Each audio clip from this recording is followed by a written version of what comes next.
পুরান ঢাকার মিটফোর্ড হাসপাতালের সামনে ব্যবসায়ীকে হত্যার ঘটনার মূল আসামি গ্রেফতার না করা ও এজাহার থেকে বাদ দেওয়া রহস্যজনক বলেছেন জাতীয়তাবাদী যুবদলের সভাপতি মোনায়েম মুন্না।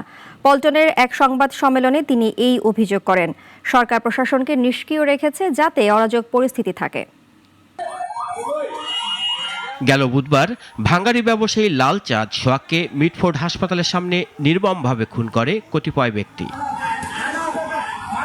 ঘটনার 2 দিন পর তা ব্যাপক প্রচার হয়। লোমহর্ষক এ ঘটনায় বেশ আলোড়ন তৈরি হয়। আর এ হত্যাকাণ্ডে যুবদল, ছাত্রদল ও স্বেচ্ছাসেবক দলের কিছু কর্মীর নাম আসে। এমন প্রেক্ষিতে পল্টনে বিস্তারিত ব্যাখ্যা করতে বিএনপির এ 3 সংগঠনটির পক্ষ থেকে আয়োজন করা হয় সংবাদ সম্মেলনের। এতে যুবদলের সভাপতি এ হত্যাকাণ্ডের জন্য সংগঠনের যারা জড়িত তাদের বিরুদ্ধে ব্যবস্থা নেওয়া হয়েছে বলে জানান।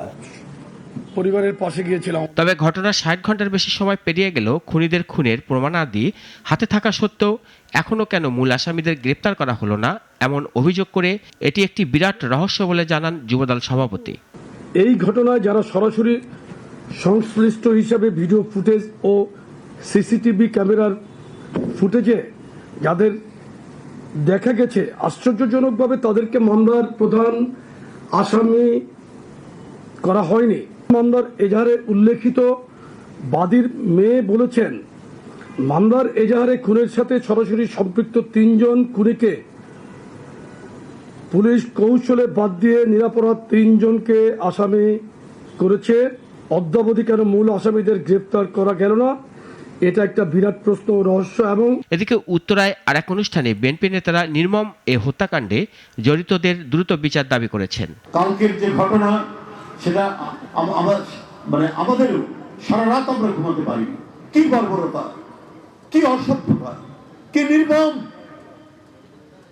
সে আচরণ সেখানে করা হয়েছে। আর যেই হোক, এটার দায়িত্ব প্রশাসনের, তাদেরকে অবিলম্বে আইনের আওতায় নিয়ে তাদের বিচার করুন।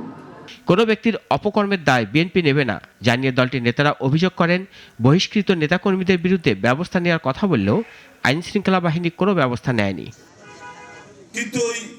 রাশেদুল কাদির, নাগরিক, ঢাকা।